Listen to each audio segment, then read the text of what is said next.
அனைவருக்கும் வணக்கம்மா. இன்னைக்கு நம்ம நல்ல பதிவு தான் பார்க்க போறோம்.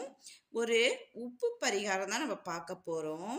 அது அமாவாசை அன்னைக்கு நம்ம செஞ்சோம்னா, நம்ம என்ன வேண்டுதல் வச்சாலும் அது கண்டிப்பா நிறைவேறும் அப்படிங்கிறது.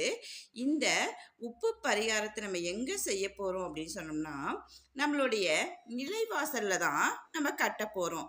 அதுக்கு நம்ம என்னென்ன செய்ய போறோம் அப்படிங்கிறத பத்தி தான் நம்ம இப்ப பார்க்க போறோம். உப்பு அப்படின்னு நம்ம சொன்னாவே, அது மகாலட்சுமிக்கு உகந்தது அப்படின்னு சொல்லுவாங்க. உப்பு இல்லாத பொருளு எதுவுமே நம்பளால சாப்பிட முடியாது. நம்ப உப்பு எல்லா விஷயத்துக்கும் நம்ம பயன்படுத்துவோம். இப்ப திஷ்டி கழிக்கிறதுனா கூட, ஒரு ஞாயிறு, இல்ல வெள்ளி, செவ்வாய் அப்படி பார்க்கும்போது, உப்பு பரிகாரம் தான் நம்ம பண்ணுவோம். உப்பு வச்சு தான் திஷ்டி கழிப்போம். உப்பு வச்சு கழிச்சுட்டு, தண்ணீல கரைச்சோம்னா, நம்ம மேல இருக்க திஷ்டி எல்லாம் போயிடும் அப்படிங்கிற மாரி நமக்கு ஒரு நம்பிக்கை. அதனால தான் நம்ப உப்பு வச்சு செய்ற எந்த காரியமா இருந்தாலும், அது நமக்கு பலிக்கும் அப்படிங்கிறது ஒரு நம்பிக்கை. எந்த பதிவு நம்ம செய்ய போனாலும், நம்பிக்கையோடு செஞ்சா மட்டும்தாம்மா அது நமக்கு நல்ல பலன தரும். அதே போல தான் இப்போ ஒரு நல்ல பதிவு உங்களுக்கு குடுக்குறேன். இந்த பரிகாரத்த நீங்க செஞ்சு, உங்க வாழ்க்கையில எல்லா வளமும், நன்மையும் பெறணும் அப்படிங்கிறதுக்காக தான் இந்த பதிவு நான் குடுக்குறேன். பாருங்க, இதுக்கு ஒண்ணுமே தேவையில்ல. நம்ம ஒரு மஞ்சள் துணி தான் எடுத்துக்க போறோம். உங்க வீட்ல மஞ்சள் துணி இருந்தா எடுத்துக்கோங்க. அப்படி இல்ல அப்படின்னா, வெள்ளை துணிய மஞ்சள்ல நனைச்சு நல்லா காய வச்சுக்கங்க. அத நான் முன்னாடியே சொல்லியிருக்கேன். எப்பயுமே சமையலுக்கு பயன்படுத்துற உப்ப பயன்படுத்தக்கூடாது. நம்ம பரிகாரத்துக்கு அப்படின்னா, ஒரு உப்பு பாக்கெட் வாங்கி நம்மளுடைய பூஜை அறையில வச்சிருக்கணும். அதுல இருந்து தான் நம்ம எடுத்துக்கணும். நம்ம சமையலுக்கு பயன்படுத்துற உப்ப எடுக்கக்கூடாது. மறுபடியும் சொல்றேன், புது உப்பா தான் நம்ம எடுத்துக்கணும். இது மாரி ஒரு மஞ்சள் துணிய எடுத்துக்கோங்க.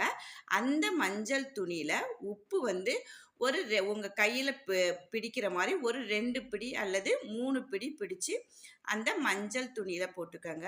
அந்த மஞ்சள் துணியில வைக்கும்போது, நீங்க என்ன வேண்டுதல் வைக்கிறீங்களோ, கடன் அடையணும், நகை மீட்கணும், இல்ல வீடு கட்டணும், இல்ல இடம் வாங்கணும் அப்படின்னு சொல்லி என்ன நினைக்கிறீங்களோ, அத ஃபர்ஸ்ட்டு நீங்க உப்பு வைக்கும்போது, மஞ்சள் துணியில உப்பு வைக்கும்போது, இந்த உப்ப நீங்க நெனச்சுக்கிட்டே போட்டுக்கணும்.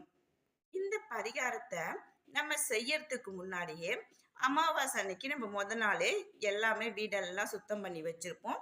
நம்மளுடைய பூஜை அறையெல்லாம் சுத்தம் செஞ்சு வச்சிருப்போம். அப்ப காலையில எழுந்திரிச்சு குளிச்சுட்டு, நம்ம சுவாமி படத்துக்கு முன்னாடி தீபம் ஏத்தி வச்சுட்டு, அங்க முன்ன வச்சு தான் நம்ம சாமி படத்துக்கு முன்ன வச்சு தான் இந்த மஞ்சள் துணிய வச்சு, அதுல உப்பு உங்களுடைய வேண்டுதல் என்ன வேண்டுதல் இருந்தாலும், அத மனசார வேண்டிக்கிட்டு, அது மேல ஒரு கொட்டைப்பாக்கு வச்சுக்கணும். ரூ. 1 நாணயம் வச்சுக்கணும். கொட்டைப்பாக்குக்கு அவ்வளவு சக்தி இருக்குங்க. நம்ம வேண்டுறதெல்லாம் கொடுக்கறது அவ்வளவு ஒரு சக்தி இருக்குது. நம்பிக்கையோட நீங்க செஞ்சீங்கன்னா, இந்த பரிகாரம் நீங்க நெனச்சது எல்லாமே கண்டிப்பா நடக்கும். அதுல உங்களுக்கு சந்தேகமே வேண்டாம். இப்ப என்ன பண்றோம் அப்டின்னா, இத நல்லா கொட்டைப்பாக்கு, ரூ. 1 நாணயம், மஞ்சள் துணியில வச்சு, உப்பு வச்சு, உங்களுடைய வேண்டுதல வேண்டி, நீங்க என்ன பண்ணணும்னா, உங்க கைய அந்த உப்பு வச்சிருக்கோம் பார்த்தீங்களா? அது மேல இப்டி வச்சிடணும். வச்சுக்கிட்டு, மறுபடியும் எனக்கு நகைய மீட்கணும், வீடு வாங்கணும், இடம் வாங்கணும், என் பையன் நல்லா படிக்கணும், நல்ல வேலைக்கு போகணும், எங்க வீட்ல பணப்பிரச்சனை குறையணும். நம்ம என்ன வேண்டுறோமோ, அந்த வேண்டுதல இந்த உப்பு மேல வச்சுக்கணும். எப்பயுமே உப்புக்கு ஒரு பாசிட்டிவ் எனர்ஜி இருக்குங்கிறது எல்லாருக்குமே தெரியும். உப்ப கையில வச்சுக்கிட்டு, நம்ம என்ன சொன்னாலும் அது அப்படியே நடக்கும். இது சந்தேகமே கிடையாதுங்க. நீங்க செஞ்சு பார்த்துட்டு, அதனுடைய பலன அனுபவிச்ச பிறகு, நீங்க எனக்கு கமெண்ட் பாக்ஸ்ல கமெண்ட் பண்ணுங்க. இது கண்டிப்பா நடக்குங்க. இது மாரி நம்ம பண்ணிட்டு என்ன பண்ணணும்னா, இத மூட்டையா முடிச்சு போட்டு, கட்டி வச்சுட்டு, இத பெரும்பாலும் நம்ம எப்ப பண்ணணும்னா, அதாவது பிரம்ம முகூர்த்தத்துல 4 டூ 6:30க்குள்ள நீங்க பண்ணிட்டா நல்லது.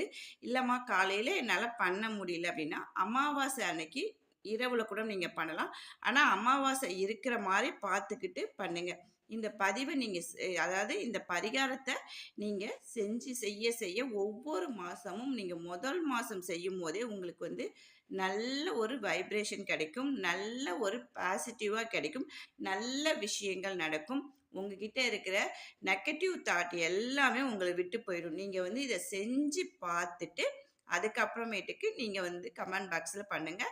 நம்பிக்கையோட செய்யுங்க. இத எப்படி முடிச்சு போட்டு நம்ம சாமி படத்துல வைக்கலாங்கிறத பார்க்கலாம். பாருங்க, இப்ப வந்து அந்த உப்பு, ரூ. 1 நாணயம், கொட்டைப்பாக்கு எல்லாத்தையும் வச்சு நம்ம மூட்டையா மஞ்ச கலர் நூல் வச்சு நம்ம கட்டிட்டோம். இத வந்து என்ன பண்றோம் அப்படின்னா, சாமி படத்துக்கு முன்னாடி நம்ம ஏற்கனவே விளக்கேத்தி வச்சிருக்கோம் பார்த்தீங்களா? அந்த இடத்துட்ட உங்களோட மனமார உங்களுடைய வேண்டுதல நீங்க வந்து வேண்டிக்கணும். என்னுடைய பிரச்சனையெல்லாம் தீர்ந்து போகணும் அப்படின்னு சொல்லிட்டு, இத எங்க கட்டணும் அப்படின்னா, உங்களுடைய நிலவாசல்ல தான் நீங்க கட்டணும். நிலவாசல்ல கட்டிட்டு, அதுல கொஞ்சம் போல ஒரு பொட்டு மட்டும் வச்சுட்டு வந்துருங்க. அத ஒவ்வொரு மாசமும் நீங்க தொடர்ந்து செஞ்சுட்டு வரும்போது, உங்களுக்கு அவ்வளவு நல்ல விஷயம் கிடைக்கும். அப்ப ஒவ்வொரு மாசமும் நான் மஞ்சள் துணி மாத்தணுமா? அப்படின்னு கேட்டீங்கன்னா, கண்டிப்பா மாத்த தேவையில்ல. அதுல இருக்க உப்ப மட்டும் எடுத்து தண்ணீல கரைச்சிருங்க. அந்த கொட்டைப்பாக்கையும், அந்த காசையும் நீங்க மறுபடியும் எடுத்துக்கலாம். மஞ்சள் துணி ரொம்ப பழசா போயிடுச்சு அப்படின்னு சொல்றவங்க என்ன பண்ணலாம் அப்படின்னா, புதுசா மாத்திக்கலாம். அப்படி இல்லன்னா, அதே மஞ்சள் துணிய மறுபடியும் அலசிட்டு, மறுபடியும் மஞ்சள் தடவி, நீங்க உங்களுடைய நிலைவாசல்ல கட்டுங்க. அவ்வளவு பாசிட்டிவ் எனர்ஜி இருக்குங்க. ஏன்னா, உப்பு வந்து நம்ம வாசல்ல கட்டும்போது, தீய சக்தியே நம்மள அண்ட விடவே விடாது. அப்ப தீய சக்தி நம்ம வீட்டுக்குள்ள வரலனாவே, நம்ம வீட்ல வந்து நல்ல ஒரு பாசிட்டிவான விஷயங்கள் நடக்கும். நல்ல விஷயங்கள் இருக்கும். தீய சக்தி இருந்தா மட்டும் தான் நம்ம நினைக்கிற விஷயங்கள் எதுவுமே நடக்க விடாது. அப்ப உப்ப நம்ம நிலைவாசல்ல கட்டும்போதே, நம்ம அந்த உப்ப தாண்டி எந்த கெட்ட சக்தியும் நம்ம வீட்டுக்குள்ள வராது. அப்ப எல்லாமே நல்லதே நடக்கும். அதனால தான் இந்த மாரி நீங்க செஞ்சுட்டு, ஒவ்வொரு அமாவாசை நீங்க செய்ய உங்களுக்கு அவ்வளவு நல்ல விஷயங்கள் நடக்கும். உங்களுடைய வேண்டுதல் கண்டிப்பா பலிக்கும். இத நம்பிக்கையோட செய்யுங்க.